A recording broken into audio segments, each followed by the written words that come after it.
Bonjour à tous, nous poursuivons aujourd'hui avec la 5e Mishnah du 4e Pérec. La Mishnah nous dit Léolam et Birshut Ha'av, c'est-à-dire Léolam, toujours, à jamais, elle reste Birshut Ha'av dans le domaine du père pour toutes les obligations que nous avons vues précédemment, tout ce qui revient au père, jusqu'au moment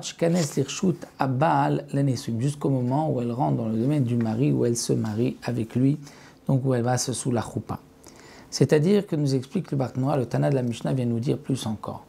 C'est que si c'est une fille née Israël qui se marie avec un Kohen, normalement la femme d'un Kohen peut manger la terouma. Elle ne mangera pas de la terouma tant que elle ne s'est pas mariée, n'est pas rentrée sous la choupa avec son mari. Même si le moment qui avait été fixé pour le mariage est arrivé, et qu'à partir de ce moment-là, le mari se doit de nourrir sa femme, même s'il n'a pas encore les possibilités de célébrer le mariage, mais il doit la nourrir, mais il ne pourra pas lui donner de la terouma.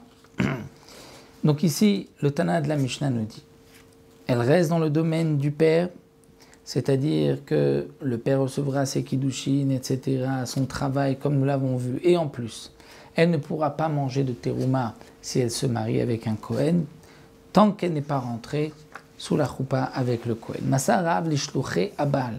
Si le père a donné à sa fille au shluchim du bas, c'est-à-dire que le mari a envoyé quelqu'un, il a envoyé un carrosse, une charrette pour chercher une voiture, une limousine aujourd'hui pour chercher sa femme pour le mariage. À partir de ce moment-là où le père a donné sa fille au shluchim du bal qui viennent la prendre pour le mariage, eh bien, Arei Birshut Habal, elle rentre à partir de ce moment-là dans le domaine du mari, elle pourra manger de la terouma, même avant la choupa. Mais si le père a accompagné sa fille avec les shluchim, avec ce que le mari avait envoyé, au shakouch le rav shluchabal, où le père a envoyé aussi des shluchim, des gens qu'il avait mandaté, une partie de sa famille accompagner la fille sous la choupa, alors Ari Birshutav, elle reste encore dans le domaine du père. Elle ne pourra pas manger de la terouma. Le Tana de la Mishnah nous enseigne qu'une fille mariée à un Kohen, elle pourra manger de la terouma seulement après qu'elle soit rentrée sous la choupa. Mais avant la choupa, elle ne pourra pas, sauf si le mari a envoyé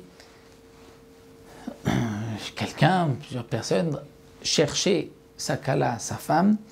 Donc dès qu'elle est rentrée dans cette voiture qui a été donnée donc, pour service de cette femme et qu'elle n'est pas accompagnée par son père ni par personne de son père, à ce moment-là, elle est dans le domaine du mari. Mais s'il reste encore quelqu'un du père, ou des shluchim du père, de la famille du père, là elle est encore rattachée au père et ne mangera pas de terouma. La Mishnah termine en disant Masrou shluchia ve shluchia bal, Ari Birshut Habal.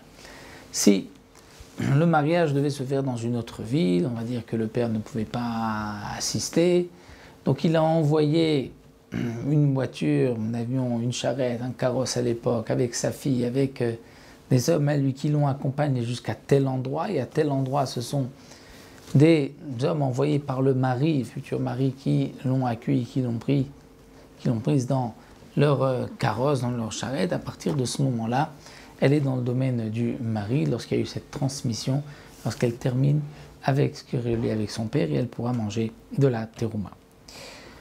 Nous arrêtons là à la fin de cette Mishnah.